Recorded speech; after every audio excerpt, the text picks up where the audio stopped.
Amazing grace, how sweet the sound that saved a wretch like me.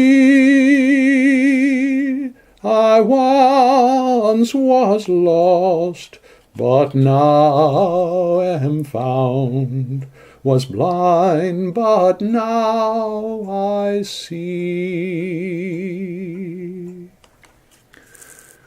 Jacob Buehler was the first to receive the amazing grace that has sustained St. Paulus Lutheran Church in San Francisco now for 150 years. Grace came strangely in the form of being forced out of his place as organizer and first pastor of St. Mark's Lutheran Church, because it was then and only then that he and a handful of followers would gather together to worship on Easter Sunday morning in 1867, and thus form what was to become St. Paulus Lutheran Church. After a couple of years of rental facilities, the congregation purchased an old Presbyterian church building on Mission Street. For the next 27 years, in addition to establishing the first Christian day school west of the Rockies, planting new congregations, and grounding the Lutheran Church Missouri Synod on the West Coast, the congregation grew exponentially, reaching nearly 1,200 members.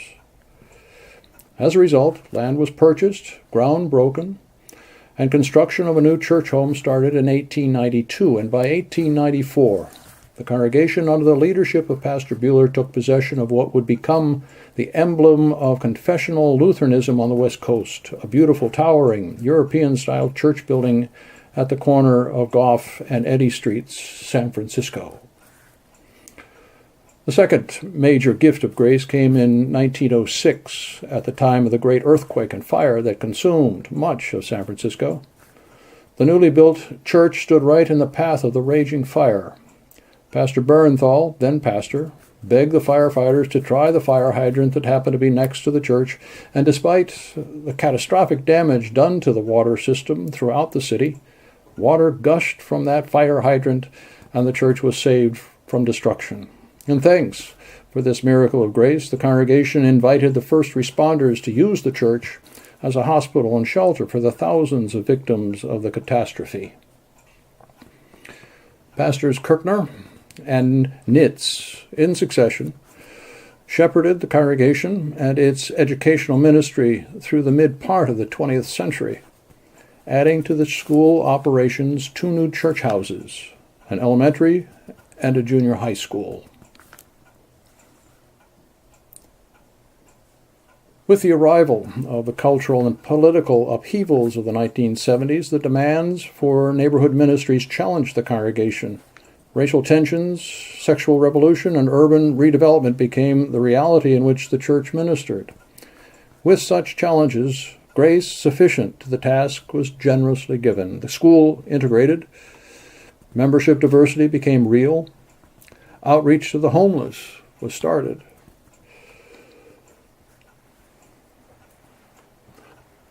Pastor Grum led the congregation into these challenges with clarity and creativity.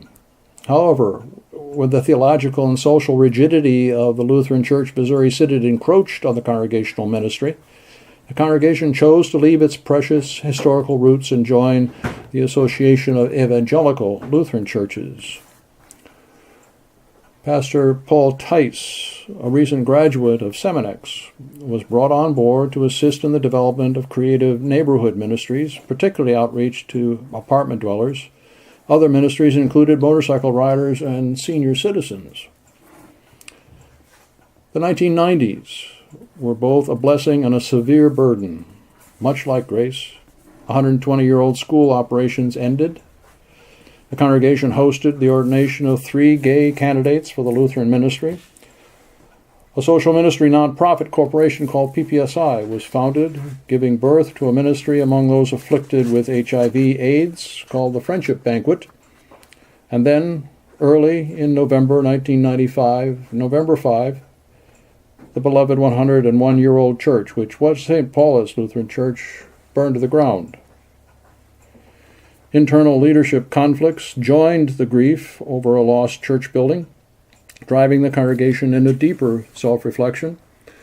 Hesitant and uncertain of the future, the congregation took possession of its vacant schoolhouse next door, took a breath, and began to consider how it might minister into the 21st century.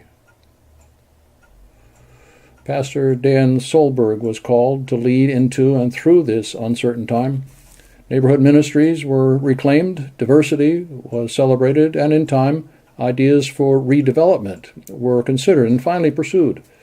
However, after a substantial investment, a planned entrepreneurial makeover of the congregation was thwarted when construction funding was withdrawn. The congregation was thrown into a tailspin. It even toyed with disbanding. It was a time of near despair. But then grace, amazing grace, awakened and revived the spirit.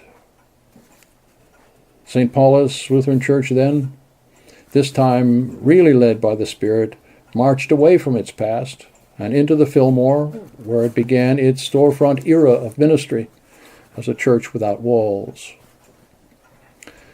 Now for 10 years, homeless and yet grace-led, the congregation has devoted itself to work among the marginalized and underserved, sustained by word and sacrament. More recently, a move was made from the Fillmore to the Polk Street Gulch, there to expand ministry to additional groups.